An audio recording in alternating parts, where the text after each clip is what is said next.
माननीय सदस्यहरू, राष्ट्रिय सभाको आजको बैठकको कार्यवाही प्रारम्भ हुन्छ। माननीय सदस्यहरू, माननीय परराष्ट्र मन्त्री प्रदीप कुमार गेवालीले समसामयिक विषयमा बोल्नको लागि समय माग गर्नुभएको छ। म उहाँलाई समय उपलब्ध गराउँछु।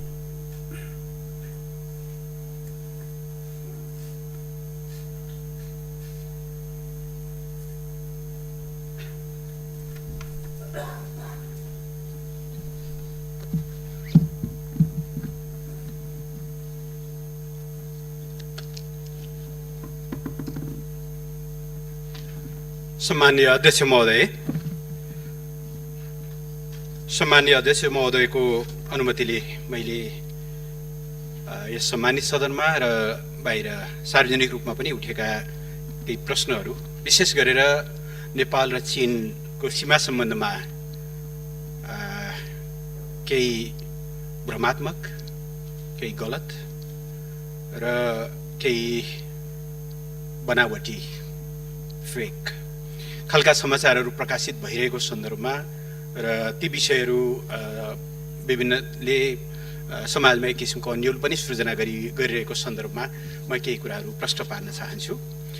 विगत केही दिन अगाडि केही सार्वजनिक सञ्चार माध्यमहरूमा कृषि मन्त्रालयको हवाला दिएर कृषि मन्त्रालय नापी शाखाले पठाएको प्रतिवेदनमाथि आधारित भनेर सिलसिलेवार ढङ्गले सार्वजनिक सञ्चार माध्यमहरूमा केही समाचार आए, जसमा नेपालका विभिन्न भूभागहरू चीनले अतिक्रमण गरेको भन्ने ढङ्गले चाहिँ न्युजहरू बने। हामीले त्यसको सत्यताको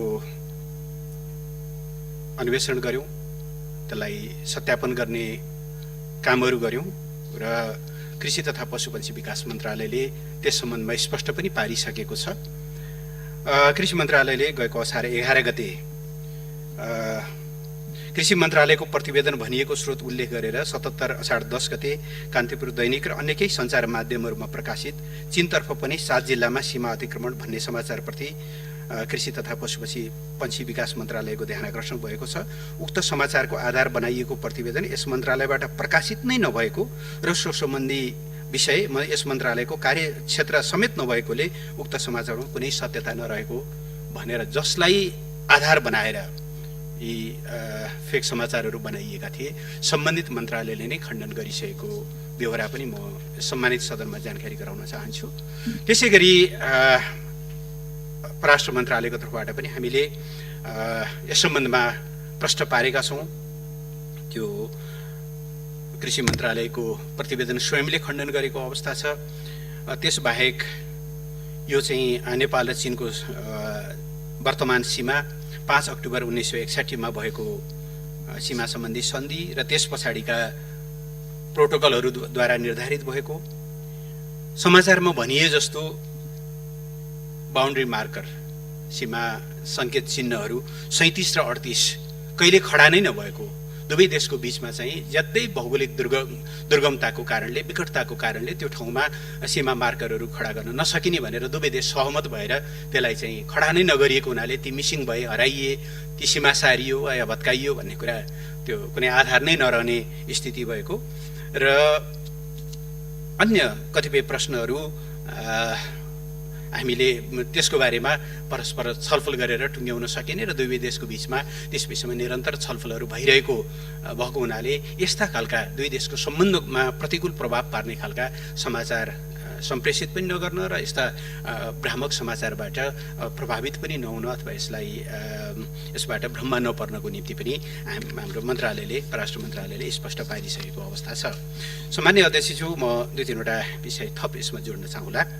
नेपाल र जनवादी गणतन्त्र चीनबीच मैत्री तथा अन्य प्रश्नहरूको सन्दर्भमा सन्धिमा हस्ताक्षर गर्न र दौत्य सम्बन्ध कायम गर्नको लागि 1955 मा विभिन्न लेभलमा पत्राचारहरू भएर 1 अगस्त 1955 मा कूटनीतिक सम्बन्ध स्थापना भएको हो। त्यसपछि नेपाल र चीनबीच 1960 मार्च 21 तदनुरूप विक्रम सम्वत 2016 चैत 9 मा सीमा सम्झौता हामीले 2टा गरेका छौँ। एउटा सीमा सम्झौता, एउटा सीमा सन्धि।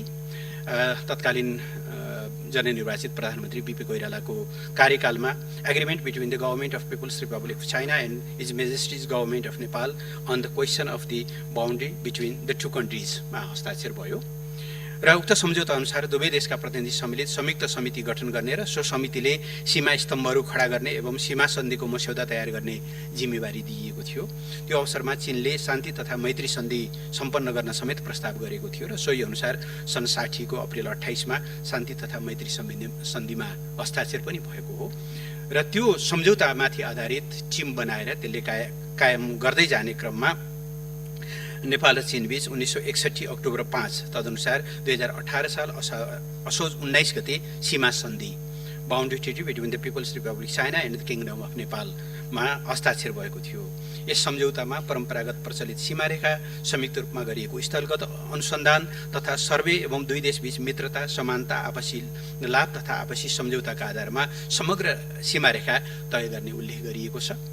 त्यसमा हरेक 10-10 वर्षमा सीमाको इन्स्पेक्सन गर्ने व्यवस्था पनि गरिएको छ र त्यसअनुसार 1:500,000 अथवा 1 = 5 लाख मानको 2 वटा र 1:50,000 अथवा 1 = 50,000 को चाहिँ मापका 6 वटा नक्साहरू तयार गरेर दुवै देशको बीचमा 79 वटा स्थानमा 98 वटा स्थायी सीमा चिन्हहरू स्थापना गरिएको हो, जसमध्ये चाहिँ 33, 37 र 38 त्यति बेला स्थापना गर्न सकिएको थिएन। पछाडि 33 नम्बर चाहिँ पछि स्थापना गरियो, तर 37 र 38 तेस्रो इन्स्पेक्सनमा आइपुग्दाखेरि अब यो सम्भव छैन, ज्यादै विकट ठाउँ भएको हुनाले र त्यहाँ कुनै विवाद पनि नभएको हुनाले त्यो दुईटा सीमा सङ्केत स्तम्भहरू चाहिँ खडा नगर्ने भनेर निर्णय गरिएको बेहोरा हो। त्यस्तै गरी यसको पहिलो संयुक्त निरीक्षण 1979 मा भयो। 1977 मा त्यसको पहिलो संयुक्त निरीक्षण समिति बनेको थियो र त्यसले 1979 मा पहिलो संयुक्त निरीक्षण कार्य सम्पन्न गरेर दोस्रो प्रोटोकल, पहिला सन्धि भए लगत्तै पहिलो प्रोटोकल तयार भएको थियो भनेदेखि दोस्रो प्रोटोकल चाहिँ पहिलो इन्स्पेक्सन पछि, निरीक्षण पछि दोस्रो प्रोटोकलमा हस्ताक्षर भएको छ। त्यति बेला चाहिँ 1:50,000 माननापमा 57 सिट नक्साहरू तयार गरेर पुरै सीमा क्षेत्रको सीमा नक्सा तयार गरिएको छ। त्यति नै बेला पनि 33, 37 र 38 निर्माण गर्न सकिएको थिएन, तर पहिले निर्माण गरेका 57 र 62 नम्बर पिलरहरू फेला पर्न सकेका थिएनन् त्यति बेलाको निरीक्षणमा। दोस्रो संयुक्त निरीक्षण 1989 मा भएको हो। त्यसमा 57 र 62 को खोजी गर्दा त्यति बेला पनि ती दुईटा भेटिएनन्। 33 चाहिँ त्यति बेला निर्माण गरियो, 37 र 38 निर्माण हुन नसकेको अवस्था थियो भनेदेखि तेस्रो संयुक्त निरीक्षण 2006 देखि सुरु भयो र 5 वटा टोलीहरू बनाएर निर्माण गरिएको थियो। त्यति बेलाको निरीक्षणमा चाहिँ 57 र 62 नम्बर पिलर फेला परेका छन्।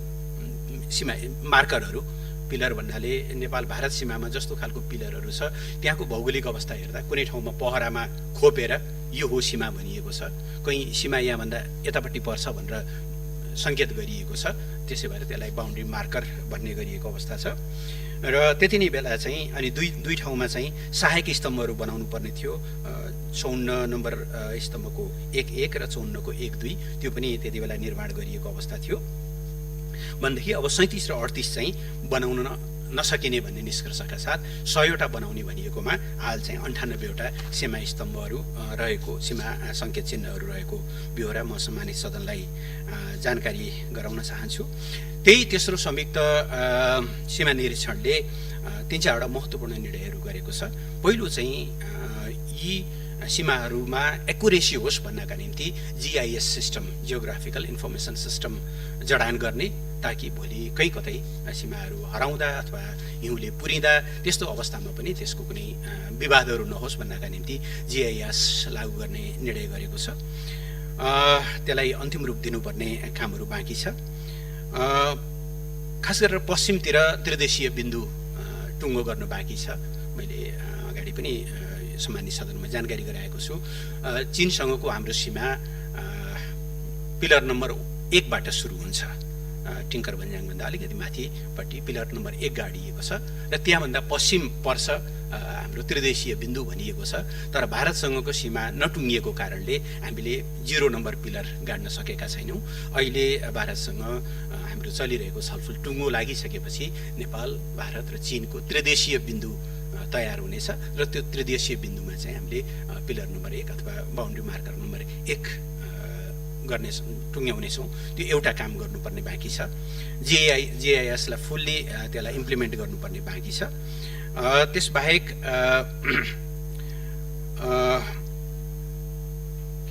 एउटा विषय छलफल गरिरहेका छौँ हामीहरू, खास गरेर सगरमाथाको उचाइको सन्दर्भमा चाहिँ सगरमाथाको उचाइ स्नो लाइनलाई मान्ने कि रक चाहिँ बेसलाई मान्ने भन्ने बारेमा चाहिँ दुईटा देशको बिचमा छलफलहरू चलिरहेको छ। पहिले हामीले चाहिँ सुरुदेखि नै स्नो लाइनलाई मानेर 8848 मिटर त्यसलाई त्यसको उचाइ मान्दै आएका छौँ। संसारले पनि यही कुरा मान्दै आएको छ। तर बिचमा चीनले आफूले नापी गर्दा उसले चाहिँ हिउँको रेखाभन्दा तल वास्तविक रक कति हो त भन्दाखेरि 8844.43 भनेर उसले चाहिँ नाप गर्यो। तर सगरमाथा बाटै सिमाना जाने भएको कारणले गर्दा त्यसको हाइट चाहिँ दुवै देशको सहमतिबाट मात्रै टुङ्ग्याउन सकिने अवस्था हुन्थ्यो। त्यसकारणले त्यो विषय टुङ्गिएको अवस्था थिएन। नेपालले त्यतिन्जेल आफ्नो तर्फबाट नापी गरिसकेको अवस्था थिएन। तर गत वर्ष नेपालको नापी विभागका हाम्रा कर्मचारीहरूले निकै साहसका साथ, निकै सुझबुझका साथ र निकै जोखिम मोलेर सगरमाथाको उचाइ नाप्नु भएको छ। त्यसका डाटा प्रोसेसिङका कामहरू अहिले सम्पन्न करिब भइ नै सकेका छन्। यसबीचमा चीन तर्फबाट पनि आफ्नो तिरको पाटो उहाँले नाप्नु भएको छ। दुवै देशको बिचमा इन्फर्मेसनहरूको आदान प्रदान पनि भएको छ र छिटै अब नेपालको तर्फबाट सगरमाथाको उचाइ घोषणा गर्ने तयारीहरू पनि हुँदैछ। यी केही कामहरू दुई देशको बिचमा छलफल गरेर टुङ्ग्याउनु पर्ने विषयदेखि बाहेक अरू कुनै समस्याहरू नेपाल र चीन बीचको सीमाको बारेमा नरहेको बेहोरा म यहाँहरूलाई जानकारी गराउन चाहन्छु। यसका अतिरिक्त गएको अक्टोबर महिनामा चिनिया राष्ट्रपति महामहिम सी जिङपिङ नेपाल भ्रमणमा आउनु हुँदाखेरि दुवै देशको बिचमा एग्रिमेन्ट अन बाउन्ड्री म्यानेजमेन्ट भनेर एउटा सम्झौता भएको छ, जुन सम्झौता अहिले संसदको जानकारीका लागि प्रतिनिधि सभामा टेबल पनि भएको छ, दर्ता भएको छ।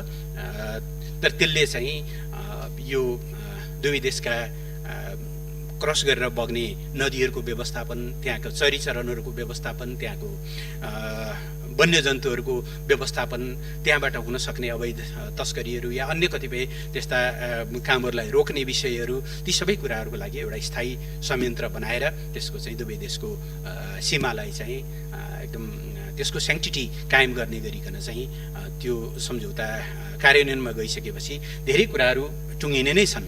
अहिलेलाई चाहिँ अब हामी हेरिरहेका छौँ कसरी यी प्रायोजित ढङ्गले यी खालका समाचारहरू आए, दुवै देश बीचको सम्बन्धलाई गम्भीर प्रभाव पार्ने यस्ता खालका फेक न्युजहरू कसरी कहाँ कुन कारखानामा उत्पादन भए र ती कसरी यति सजिलै सर्कुलेट भए भन्ने बारेमा हामी सबै अलिकति गम्भीर पनि भएका छौँ।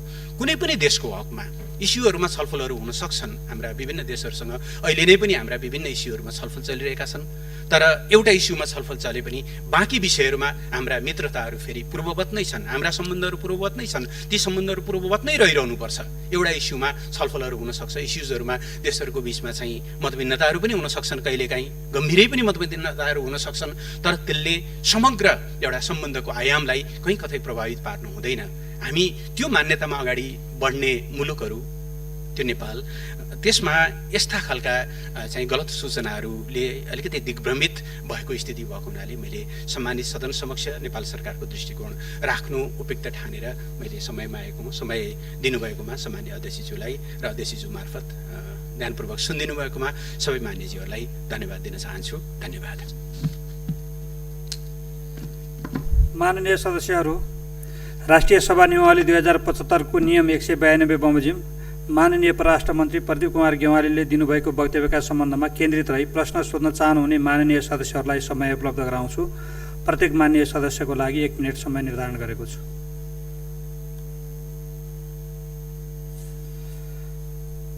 माननीय रामनारायण बिडारी।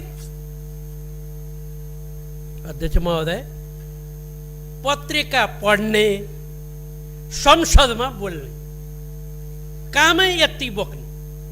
संसदमा बोलेर पत्रिकाका कुराले देशभरि भ्रम फैलाउने स्थिति आयो।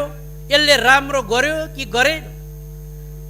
दोस्रो, राष्ट्रियता, राष्ट्रिय अखण्डता, दौत्य सम्बन्ध मित्र राष्ट्रहरू खलबल्याउने नियतले काम गर्नेलाई नेपालमा कानुन छ कि छैन? त्यस प्रकारको चाहिँ नि कारबाही सरकारले सुरु गर्यो कि गरेन? अनि विशेष सेवा बनाएर बडेमा संयन्त्र बनायो, त्यसले के काम गरिरहेछ यस विषयमा थाहा चाहियो। माननीय प्रमिला कुमारी।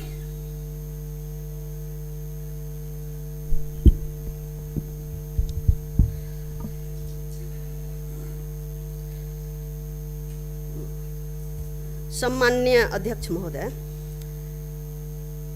दार्चुला, हुम्ला, गोर्खा, रसुवा, सिन्धुपाल्चोक, सङ्खुवासभा, दोलखा का खोलाहरूको सैकडौँ हेक्टर र सैकडौँ रोप्ने जग्गा अतिक्रमण गरेको कुरा विभिन्न मिडियाबाट बाहिर आएको छ। यहाँले त्यो कुराको खण्डन गर्नुभयो, त्यसको लागि यहाँलाई धन्यवाद छ।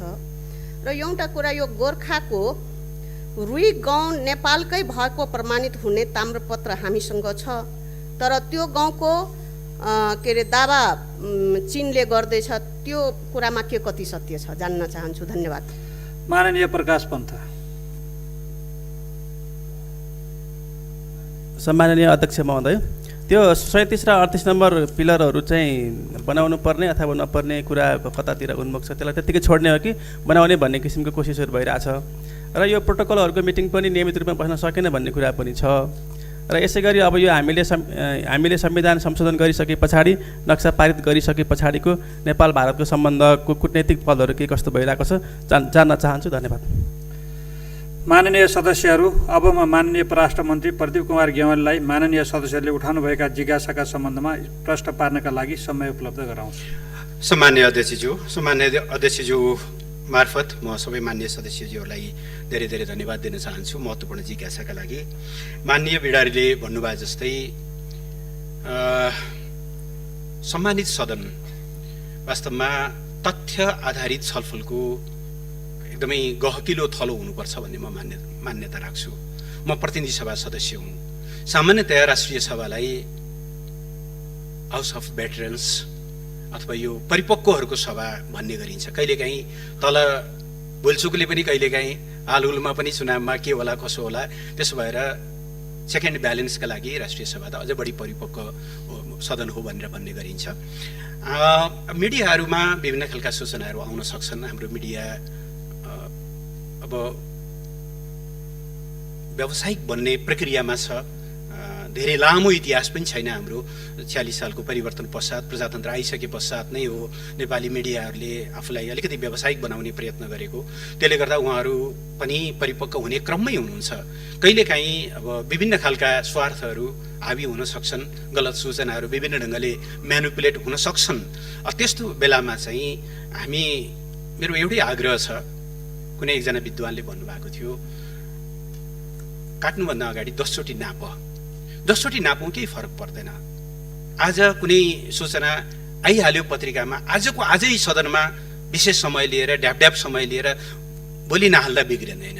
तर यहाँ बोलियो भने यसको ठुलो एउटा चाहिँ असर पर्छ। त्यसबाट हामी स्वयं पनि अलिकति भेरिफाई गरौँ। मिडियाको बारेमा मैले आग्रह मात्रै गर्न सकुला, तर हामी जनप्रतिनिधिहरूले चाहिँ त्यस्ता कुराहरूमा भेरिफाई गरेर हतारिनु जरुरी हुँदैन। धेरैतिरबाट सोच विचार गरेर त्यसमाथि पनि मेरो विशेष आग्रह छ। दुईटा प्रश्नहरूमा, अरू कुराहरूमा सरकारको आलोचना, अरू कुराहरूमा जीवन्त बहस हुन्छ। यी दुईटा कुरामा पनि हुँदैन भन्ने होइन, तर सामान्यतया विदेश नीति र राष्ट्रिय सुरक्षा असाध्यै संवेदनशील विषयहरू हुन्। यी दुईटा कुरामा बहसमा आउँदाखेरि हामीले चाहिँ सूचनाहरूलाई क्रस भेरिफिकेसन गरेर अगाडि बढ्नु राम्रो हुन्छ भन्ने म आग्रह गर्न चाहन्छु। यी समाचारहरूको बारेमा सरकारको ध्यान गएको छ।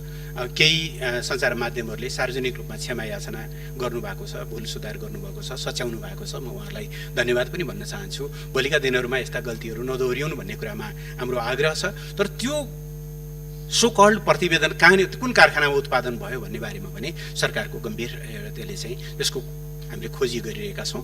त्यसमा संलग्नहरूलाई चाहिँ जुन स्रोत हो तथाकथित स्रोत, त्यो स्रोतलाई चाहिँ भने हामीले गम्भीरतापूर्वक कानुनी कारबाहीको दायरामा ल्याउनेछौँ। माननीय प्रमिलाले उठाउनु भएको विषयमा मसँग अहिले गोर्खा जिल्ला प्रशासन कार्यालयको प्रतिवेदन पनि छ। यो विषयमा कुरा आइसकेपछि वास्तवमा भएको के हो भनेर हामीले त्यहाँ सोधेका पनि थियौँ। उहाँहरूले लिखितै प्रतिवेदन पठाउनु भएको छ। सामा गाउँ र रुई गाउँमा परम्परादेखि नै अब जति बेलासम्म औपचारिक सीमाङ्कन भएको थिएन, अब जस्तो अरू कतिपय ठाउँमा लेक बेसी भने जस्तो चरी चरण, कहिले यताका भेडाहरू लिएर उता जाने, कहिले उताका भेडाहरू लिएर यता आउने, कहिले यताको खर्क यता बसाउने, कहिले उताको खर्क उता बसाउने, दुवैतिर चाहिँ लेनदेन कारोबारहरू भइरहेको स्थिति थियो। पहिलेदेखि नै त्यो परम्परा रहँदै आएको थियो र जब सीमा छुट्याउने कुराहरू भयो, दुवै देशले सहमतिका आधारमा दुवै देशको सीमा यहाँनिर हो भनेर चाहिँ उहाँहरूले सीमा स्तम्भ निर्माण गरिसकेपछि त्यति बेला रहेका करिब 110 घरकुरियाहरूलाई अब यो सीमा यहाँनिर पर्यो, यताबाट उता चीन पर्यो, यहाँबाट यता नेपाल पर्यो, तपाईँहरू कतातिर रहने हो, तपाईँहरूले आफ्नो ठाउँ रोज्नुहोस् भनिसकेपछि करिब 60 कुरियाले उतातिर रुई गाउँतिर र करिब 40 कुरियाले चाहिँ यता सामा गाउँतिर रहने गरी उनीहरूले स्वैच्छिक ढङ्गले आफ्नो चाहिँ बसोबास रोजे। तर पहिलेदेखि रहेका कतिपय कागजातहरू या पहिलेदेखि रहेका कतिपय चाहिँ भोग चलनका कागजातहरू ती कायमै रहे। त्यसले कुनै खास ठुलो कानुनी झमेला पनि भएन। अहिले पनि आवत जावत हरू चलि नै रहन्छन्। त्यसले गर्दाखेरि त्यहाँ कुनै जबरजस्ती कतैबाट अतिक्रमण भएको भन्ने प्रश्न होइन। हिजो उहाँहरूलाई स्वेच्छाले नै त्यो सीमा तोकिसकेपछि तपाईँहरू कतातिर बस्ने भनेर चाहिँ तोकिएर गरेको अवस्था हो। यही जानकारी म सदनलाई जानकारी गराउन चाहन्छु।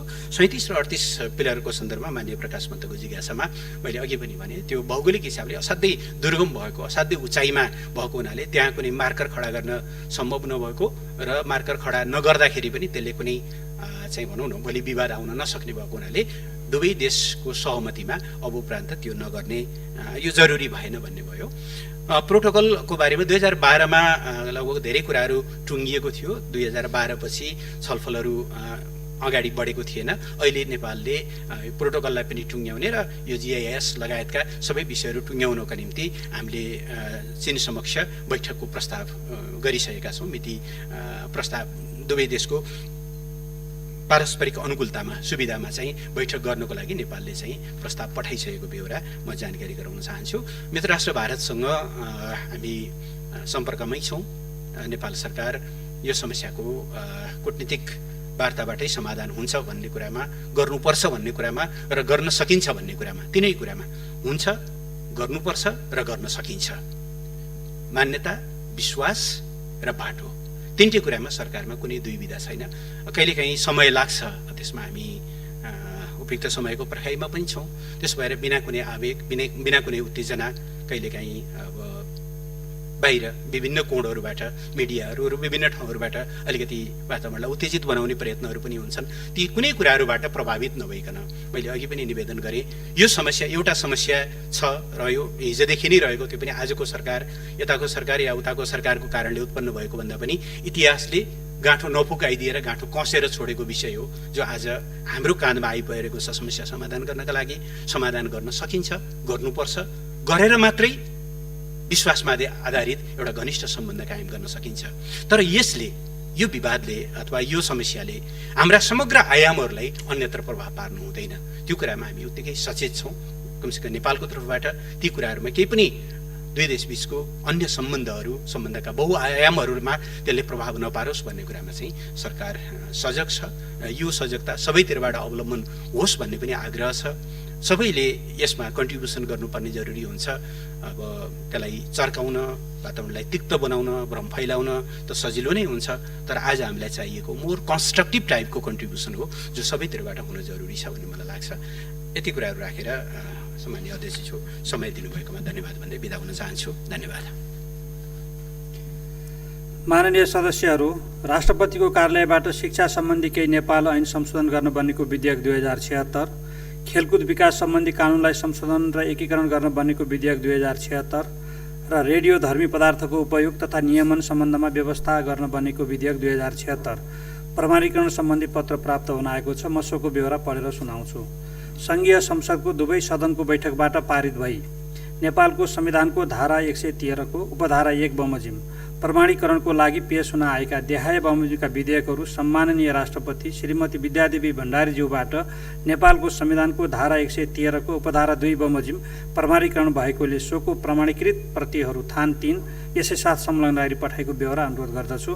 क्रम संख्या 1 विधेयक नम्बर 2 शिक्षा सम्बन्धी केही नेपाल ऐन संशोधन गर्न बनेको विधेयक प्रमाणीकरण मिति 2077-3-11। 2 विधेयक नम्बर 3 खेलकुद विकास सम्बन्धी कानुनलाई संशोधन र एकीकरण गर्न बनेको विधेयक प्रमाणीकरण मिति 2077-3-11। 3 विधेयक नम्बर 4 रेडियोधर्मी पदार्थको उपयोग तथा नियमन सम्बन्धमा व्यवस्था गर्न बनेको विधेयक प्रमाणीकरण मिति 2077-3-11। डाक्टर हरि पौडेल, सचिव। माननीय सदस्यहरू, अब म प्रत्यायोजित व्यवस्थापन तथा सरकारी आश्वासन समितिका माननीय सभापति रामनारायण भिडारीलाई राष्ट्रिय महत्त्वका दस्तावेज अभिलेख व्यवस्थापन सम्बन्धी प्रतिवेदन 2077 सम्बन्धी समितिको प्रतिवेदन सभा समक्ष पेश गर्न समय उपलब्ध गराउँछु।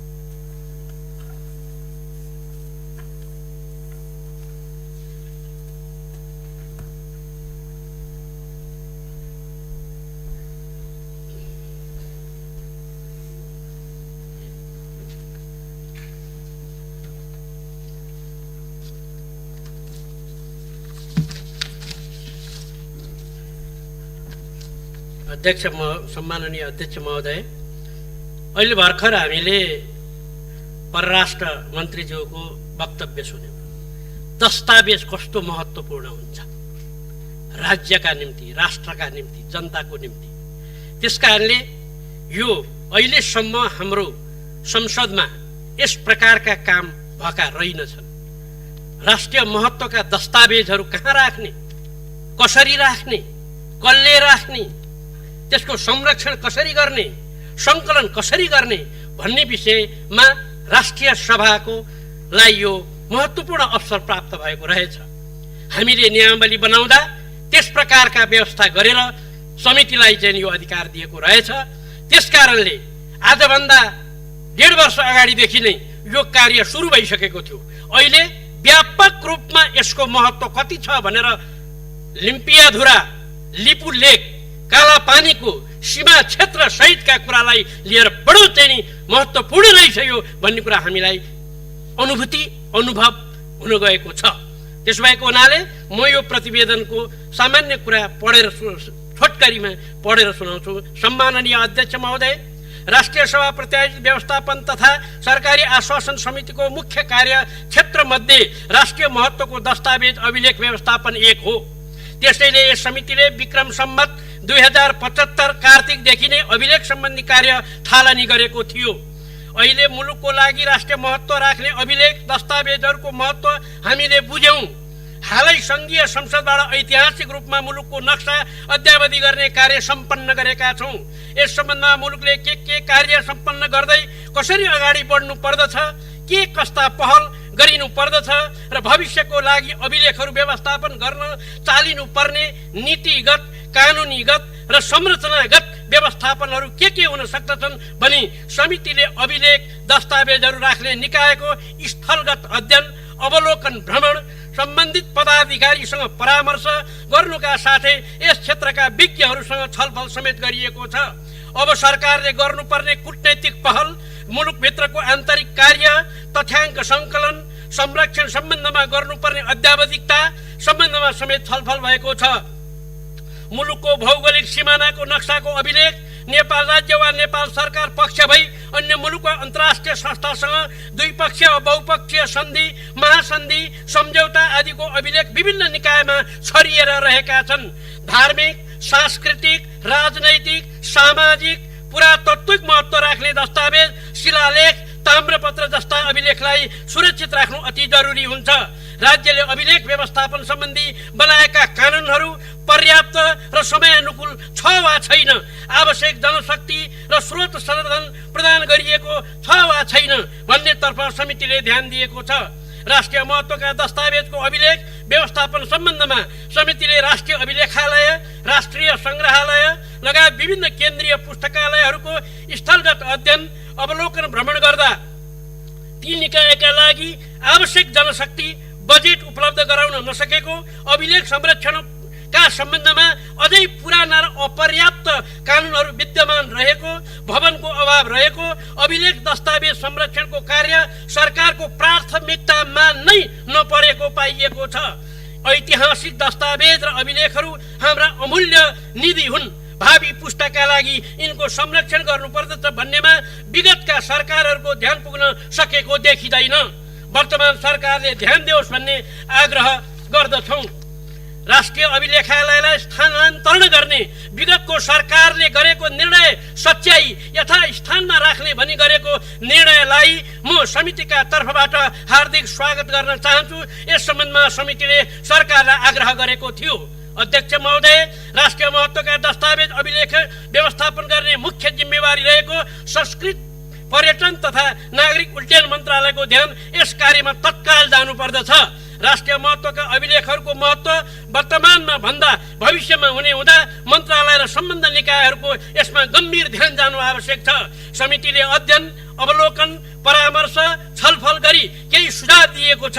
ती सुझावहरू कार्यान्वयन हुन सकेमा अभिलेख व्यवस्थापनमा हामी एक कदम अगाडि जान सक्नेछौँ भन्ने समितिले विश्वास लिएको छ। संसारका विकसित देशमा यस्ता कार्यलाई उच्च प्राथमिकतामा राखेको हामीले अनुभूति गरेका छौँ। यस्ता प्रतिवेदनलाई मन्त्रीले वा सरकारले कार्यान्वयन गर्नुपर्ने बाध्यात्मक व्यवस्था हाम्रो राष्ट्रिय सभा नियमावलीमा छ। अध्यक्ष महोदय, यसलाई कार्यान्वयन नगरेमा समितिले पुनः मूल्याङ्कन गरी यस प्रतिवेदन फेरि तयार गरी हाउसमा ल्याएको खण्डमा मन्त्रीले यही उभिएर जवाफ दिनुपर्ने कानुनी व्यवस्था पनि हामीले नियमावलीमा गरेका छौँ। यसरी सम्माननीय अध्यक्ष मार्फत म नेपाल सरकारको ध्यान आकर्षण गराउन चाहन्छु। अन्तमा प्रतिवेदन तयार गर्ने कार्यमा सघाउ पुर्याउनु हुने सङ्घीय संसद राष्ट्रिय सभाका सम्माननीय अध्यक्षज्यू, मान्य उपाध्यक्षज्यू, आफ्नो जिम्मेवारी निर्वाह गरी समितिलाई सहयोग पुर्याउने समितिका सम्पूर्ण मान्य सदस्यहरू, सङ्घीय संसद सचिवालयका महासचिव, राष्ट्रिय सभाका सचिव, समितिका सचिव लगायत अभिलेख व्यवस्थापनसँग सम्बन्धित पदाधिकारी, विज्ञ र समितिमा कार्यरत सबै कर्मचारीहरूलाई हार्दिक धन्यवाद दिँदै राष्ट्रिय सभा नियमावली 2075 को नियम 159 बमोजिम प्रतिवेदन सम्मानित सभा समक्ष प्रस्तुत गर्दछु। धन्यवाद।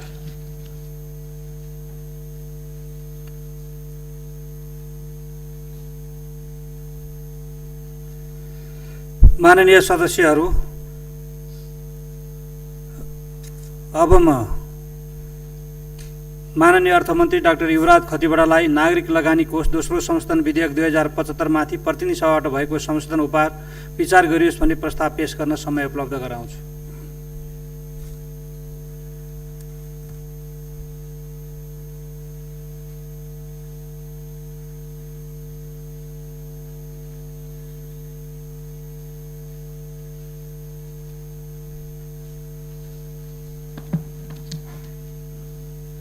सम्माननीय अध्यक्ष महोदयको अनुमतिले नागरिक लगानी कोष दोस्रो संशोधन विधेयक 2075 माथि प्रतिनिधि सभाबाट भएको संशोधन उप विचार गरियोस् भन्ने प्रस्ताव सभा समक्ष पेश गर्दछु। धन्यवाद।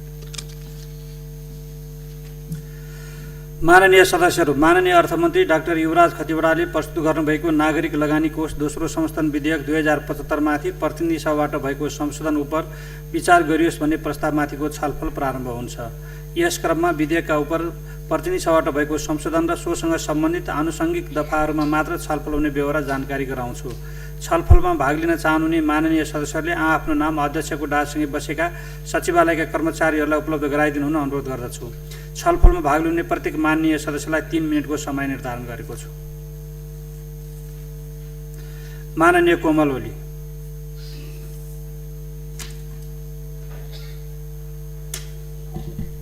सम्माननीय अध्यक्ष महोदय, यो नागरिक लगानी कोष दोस्रो संशोधन विधेयक 2075 माथि प्रतिनिधि सभाबाट भएको संशोधन उप विचार गरियोस् को छलफलमा छौँ। यो नागरिक लगानी कोष 2047 सालमा स्थापना भएको संस्था हो। यसको उद्देश्य पुँजी बजारको विकास र बचत परिचालन नै हो। यो 47 सालमा आएको ऐन अहिलेसम्म संशोधन भएको थिएन। नेपाल सरकारले कर्मचारीहरूका लागि समेटेको बिमा योजनाहरू पनि यसैले चलाइराखेको छ र यो बिमा समेट्न पनि ऐनको आवश्यकता थियो। अहिले लगानीका विभिन्न उपकरणहरू आए, त्यसमा पनि लगानी गर्ने कुराहरू पनि यो मौजुदा ऐनले कभरेज गर्दैन थियो र संशोधन आवश्यक थियो। पहिले थोरै पुँजी र सानो संस्थाको रूपमा परिकल्पना भएको थियो भने अहिले संस्था ठुलो भयो र कामको यसका क्षेत्राधिकारहरू पनि बढेका छन्, त्यसैले पनि यो आवश्यक थियो। तर मलाई यसमा लागेका दुईवटा कुरामा सामान्य अध्यक्ष महोदय, एउटा अहिलेसम्म यो कार्यकारी अधिकृत नै यो बोर्डको मेम्बरको रूपमा रहने व्यवस्था थियो र 9 जनाबाट अहिले 7 जना बनाइएको छ र यो ऐनले त्यहाँको कार्यकारी अधिकृतलाई बोर्ड मेम्बरमा नरहने प्रस्ताव गरिएको छ। यसले भोलि बोर्ड र कार्यकारी बीच कन्फ्लिक्ट पनि हुन सक्छ जस्तो मलाई लाग्छ, किनभने बैंक वित्तीय संस्थामा बोर्डले नै कार्यकारी नियुक्ति गर्छ र बोर्डमा त्यसले समस्या हुँदैन। यसमा त कार्यकारी अधिकृत क्याबिनेटले नियुक्त गर्छ। क्याबिनेटले नियुक्त गरेको कार्यकारी अधिकृतले बोर्डले जेसुकै गरोस् म मान्दिनँ, मलाई त सरकारले नियुक्त गरेको हो भन्यो भने चाहिँ यो दुईटा बीचमा चाहिँ कन्फ्लिक्ट हुने त होइन भन्ने मलाई लागेको। कि त कार्यकारीलाई सञ्चालक समितिले नियुक्त गर्ने व्यवस्था भइदिएको भए यसमा चाहिँ सञ्चालकले नै कुनै गल्ती गरेमा कार्यकारीलाई कारबाही गर्न सक्थ्यो। दोस्रो कुरा चाहिँ यो ऐनमा यसको क्यापिटल 3 अरब पुर्याउने भन्ने प्रस्ताव छ। पुँजी यति हुनुपर्छ भन्ने कुरा नराखेको भए राम्रो हुन्थ्यो कि जस्तो मलाई लाग्यो, किनभने संस्थाले आफ्नो क्षमता अनुसार बढाउँदै लगेपछि जति भए पनि फरक पर्दैन थियो। यसमा प्रस्तावमा के भनेको छ भने 8 अरब अधिकृत पुँजी, 8 अरब जारी पुँजी र 3 अरब चुक्ता पुँजी भनेर उल्लेख गरेको छ। त्यो चाहिँ संस्थाको आवश्यकता अनुसार साधारण सभाले निर्धारण गरे अनुसार पुँजी वृद्धि गर्न सक्नेछ भन्ने किसिमको रहेको भए राम्रो हुन्थ्यो होला, किनभने ऐनमा उल्लेख गरेपछि त जतिपल्ट पुँजी वृद्धि गर्नु पर्यो त्यतिपल्ट ऐन संशोधनमा जानु पर्यो भने त झन्झट हुन्छ। अरू ठिकै छ, म स्वागत र समर्थन गर्छु। धन्यवाद। माननीय सदस्यहरू, नागरिक लगानी कोष दोस्रो संशोधन विधेयक 2075 माथि प्रतिनिधि सभाबाट भएको संशोधन उप विचार गरियोस् भन्ने प्रस्तावमाथिको छलफलमा माननीय सदस्यहरूले बोल्ने क्रम यही समाप्त हुन्छ। माननीय सदस्यहरू, अब म अर्थमन्त्री डाक्टर युवराज खतिवडालाई छलफलमा उठेका प्रश्नहरूको जवाब दिन समय उपलब्ध गराउँछु।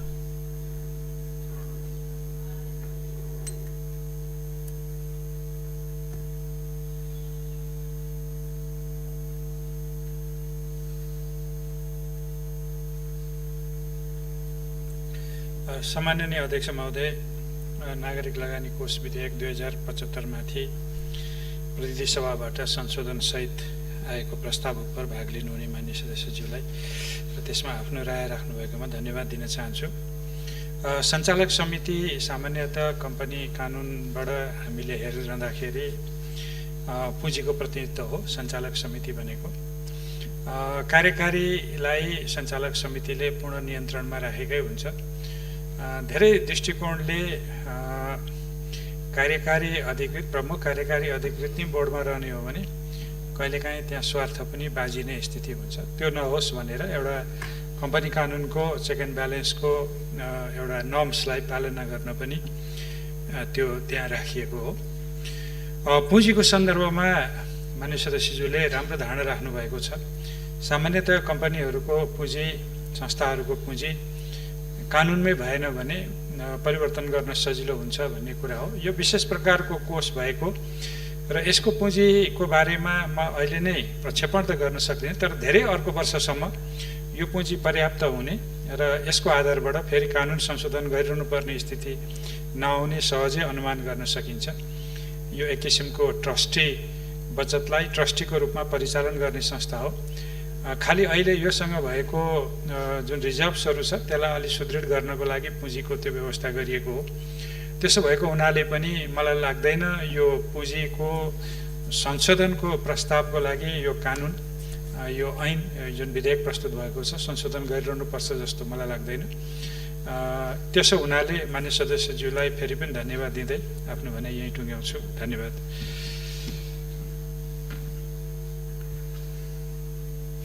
माननीय सदस्यहरू, नागरिक लगानी कोष दोस्रो संशोधन विधेयक 2075 माथि प्रतिनिधि सभाबाट भएको संशोधन उप विचार गरियोस् भन्ने प्रस्तावमाथिको छलफल यहीँ समाप्त हुन्छ।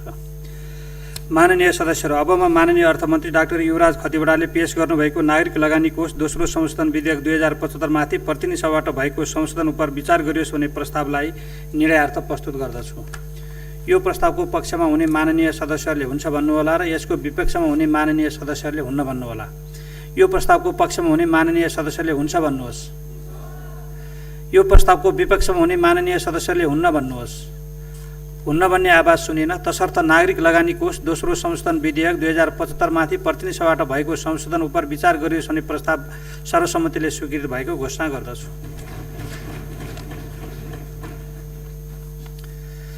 माननीय सदस्यहरू, अब म सम्माननीय प्रधानमन्त्री केपी शर्मा ओलीको तर्फबाट माननीय कानुन न्याय तथा संसदीय मामिला मन्त्री डाक्टर शिवमाया तुङ आम्फेलाई सङ्घ प्रदेश र स्थानीय तह अन्तर सम्बन्ध व्यवस्थापन विधेयक 2075 माथि प्रतिनिधि सभाबाट भएको संशोधन उप विचार गरियोस् भन्ने प्रस्ताव पेश गर्न समय उपलब्ध गराउँछु।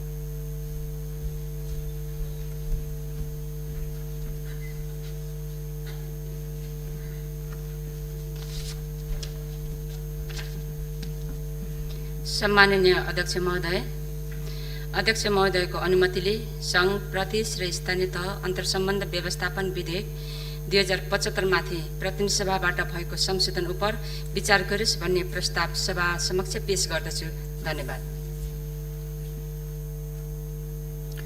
माननीय सदस्यहरू, सम्माननीय प्रधानमन्त्री केपी शर्मा ओलीको तर्फबाट माननीय कानुन न्याय तथा संसदीय मामिला मन्त्री डाक्टर शिवमाया तुङ आम्फेले प्रस्तुत गर्नुभएको सङ्घ प्रदेश र स्थानीय तह अन्तर सम्बन्ध व्यवस्थापन विधेयक 2075 माथि प्रतिनिधि सभाबाट भएको संशोधन उप विचार गरियोस् भन्ने प्रस्तावमाथिको छलफल प्रारम्भ हुन्छ। यस क्रममा विधेयक उप प्रतिनिधि सभाबाट भएको संशोधन र सोसँग सम्बन्धित आनुषङ्गिक दफाहरूमा मात्र छलफल हुने बेहोरा जानकारी गराउँछु। छलफलमा भाग लिन चाहनुहुने माननीय सदस्यहरूले आफ्नो नाम अध्यक्षको डाँचसँगै बसेका सचिवालयका कर्मचारीहरूलाई उपलब्ध गराइदिनु हुन अनुरोध गर्दछु। छलफलमा भाग लिनुहुने प्रत्येक माननीय सदस्यलाई 3 मिनटको समय निर्धारण गरेको छु। माननीय ठगेन्द्र प्रकाश पुरी।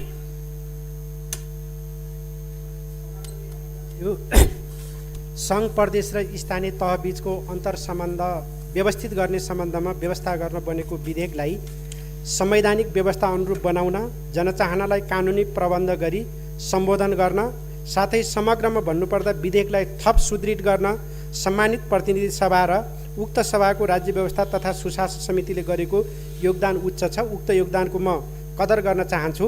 सम्माननीय अध्यक्षज्यू, खास गरेर म यो प्रतिनिधि सभाको प्रतिवेदनका 3वटा कुराहरू यो सम्मानित राष्ट्रिय सभाको प्रतिवेदनसँग सैद्धान्तिक हिसाबमा त्यति भिन्न नरहे पनि व्यवहारिक हिसाबमा केही भिन्न रहेको र त्यो व्यवहारिक हिसाबले यो सङ्घीयतालाई सहज तरिकाले कार्यान्वयन गर्ने कुरामा पनि केही समस्या उत्पन्न हुन सक्ने स्थितिलाई हेरेर म त्यस सम्बन्धमा केही छोटो कुरा राख्न चाहन्छु। खास गरेर सम्माननीय अध्यक्षज्यू, यो प्रतिवेदनको प्रतिनिधि सभाको प्रतिवेदनको बुँदा नम्बर 2 ले राष्ट्रिय सभाको प्रतिवेदनको 3 नम्बरमा संशोधन गर्न खोजेको छ। त्यसमा के भनेको छ भने यो ऐन जारी गर्ने कुरामा यसले तुरुन्त भन्ने कुरा चाहिँ भनेको छ। हामीले चाहिँ 8औं दिन भनेका थियौँ।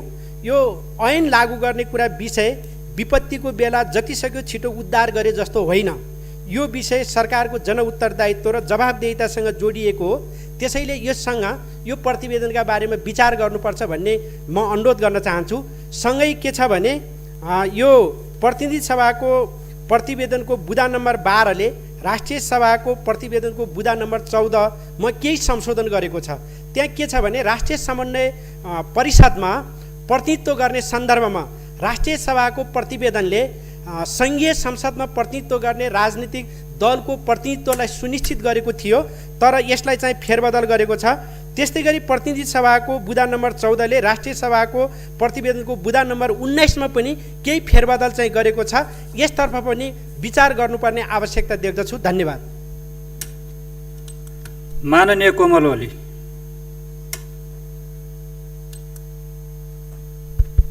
सम्माननीय अध्यक्ष महोदय, यो सङ्घ प्रदेश र स्थानीय तह अन्तर्सम्बन्ध व्यवस्थापन विधेयक 2075 माथि प्रतिनिधि सभाबाट भएको संशोधन उप विचार गरियोस् भन्ने प्रस्तावमाथिको छलफलमा छौँ।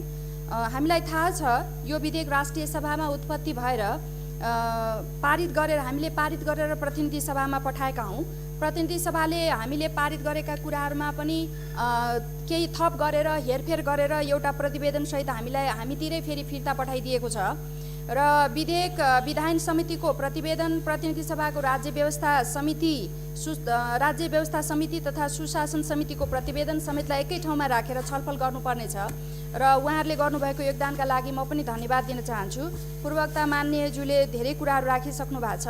यसमा हेर्दाखेरि प्रतिनिधि सभाले राम्रो योगदान गरेको देखिन्छ, त्यसको लागि प्रतिनिधि सभालाई पनि धन्यवाद छ। सम्माननीय अध्यक्ष महोदय, मलाई लागेको यसमा दुई चारवटा कुरामा फेरबदल गरेको देखिन्छ। जस्तै हामीले यो ऐन 8औं दिनमा लागू हुनेछ भनेका थियौँ र प्रतिनिधि सभाले तुरुन्त लागू हुनेछ भनेर पठाइदिएको छ। 8औं दिनमा हामीले गर्नुको कारण पनि के थियो भने त्यो बेलामा सम्माननीय अध्यक्ष महोदय, संसदीय व्यवस्थामा सरकार उत्तरदायी र जवाबदेही हुनुपर्छ भन्ने छ। यो अहिलेको विश्वव्यापी मान्यता नै हो। कानुन यस्तो चिज हो जो लामो अनुसन्धान गरेर निर्माण गर्ने कुरा हो। बनाइसकेपछि त्यो कानुन कार्यान्वयनका लागि राज्यले स्रोत, साधन, संयन्त्रहरू प्रयोग गर्नुपर्ने हुन्छ। हामीले के बुझ्नु पर्यो भने यो कानुन 1-2 दिनका लागि मात्र पनि होइन, यसको औचित्य रहन्जेलसम्म कानुन प्रयोगमा आउँछ सम्माननीय अध्यक्ष महोदय। त्यसैले रातारात हतारमा किन लागू गर्ने भन्ने हाम्रो मनसाय थियो। कमसेकम सरकारले पनि अबदेखि यो कानुन आएको छ है भनेर जनतालाई जानकारी पनि गराउनु पर्छ भन्ने पनि हाम्रो मान्यताको आधारमा हामीले लामो समयदेखि राष्ट्रिय सभामा भनौँ हाम्रो पदावधि सुरु भएदेखि नै सुधार गर्न खोजिएको हो। तर प्रतिनिधि सभामा नबुझेर हो कि वा किन हो तुरुन्ती भन्ने आएको छ। मैले नबुझेको कुरा यो हो। अर्को चाहिँ राष्ट्रिय समन्वय परिषद र प्रदेश समन्वय परिषदमा चाहिँ अलि हामीले बनाएको सङ्ख्या घटाएर पठाएको देखियो। यो पनि किन रहेछ? विधेयकको आवश्यकता थियो, ढिलो भयो। धेरै पटक हामीले छलफल गरिसकेका छौँ, अब चाँडै पास गरौँ। धन्यवाद। माननीय सदस्यहरू, सङ्घ, प्रदेश र स्थानीय तह अन्तर्सम्बन्ध व्यवस्थापन विधेयक 2075 माथि प्रतिनिधि सभाबाट भएको संशोधन उप विचार गरियोस् भन्ने प्रस्तावमाथिको छलफलमा माननीय सदस्यहरूले बोल्ने क्रम यहीँ समाप्त हुन्छ। माननीय सदस्यहरू, अब म सम्माननीय प्रधानमन्त्री केपी शर्मा ओलीको तर्फबाट माननीय कानुन, न्याय तथा संसदीय मामिला मन्त्री डाक्टर शिवमाया तुमा आम्भेलाई छलफलमा उठेका प्रश्नहरूको जवाब दिन समय उपलब्ध गराउँछु।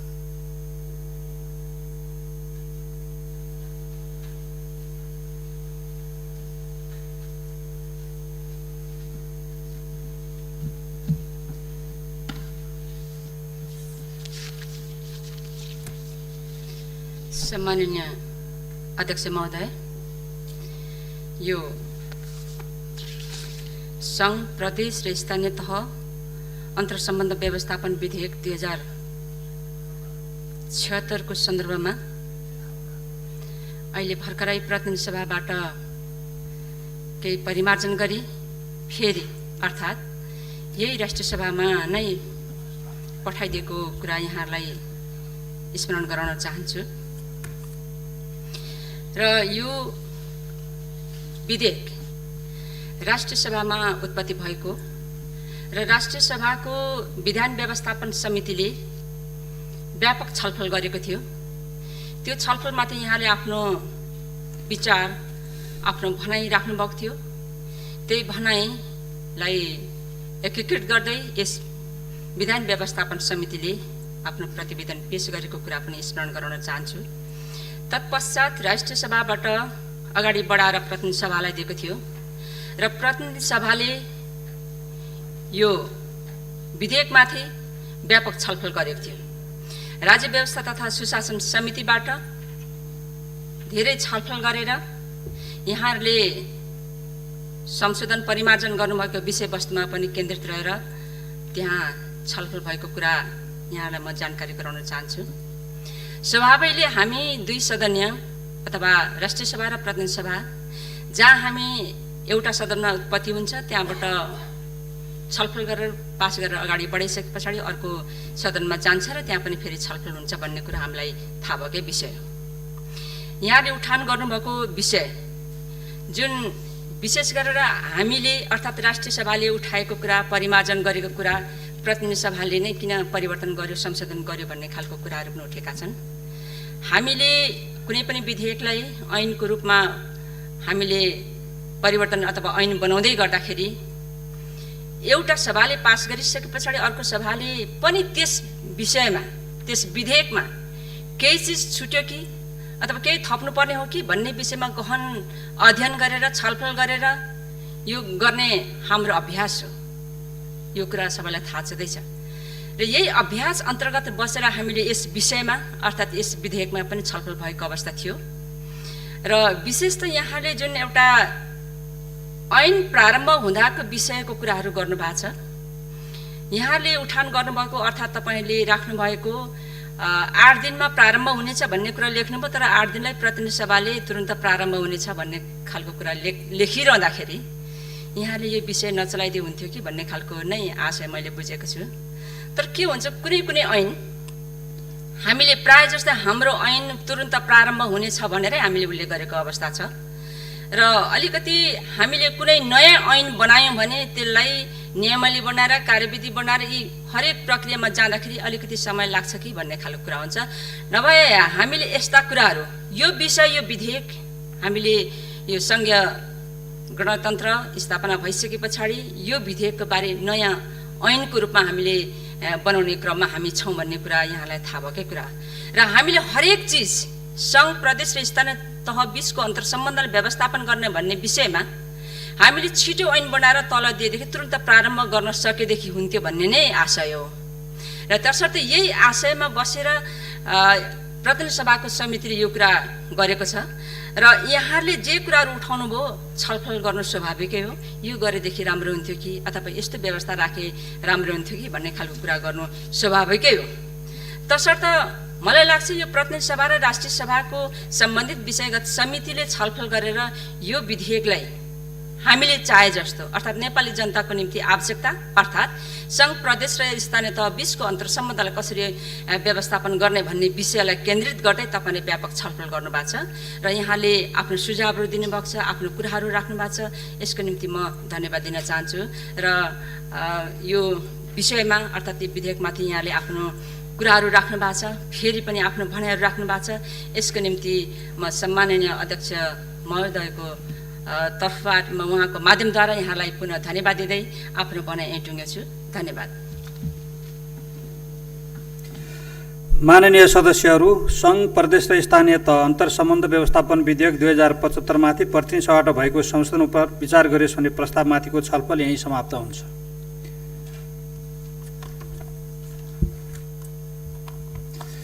माननीय सदस्यहरू, अब म सम्माननीय प्रधानमन्त्री केपी शर्मा ओलीको तर्फबाट माननीय कानुन न्याय तथा संसदीय मामिला मन्त्री डाक्टर शिवमाया तुमाम्फेले पेश गर्नुभएको सङ्घ प्रदेश र स्थानीय तह अन्तर्सम्बन्ध व्यवस्थापन विधेयक 2075 माथि प्रतिनिधि सभाबाट भएको संशोधन उप विचार गरियोस् भन्ने प्रस्तावलाई निर्णयार्थ प्रस्तुत गर्दछु।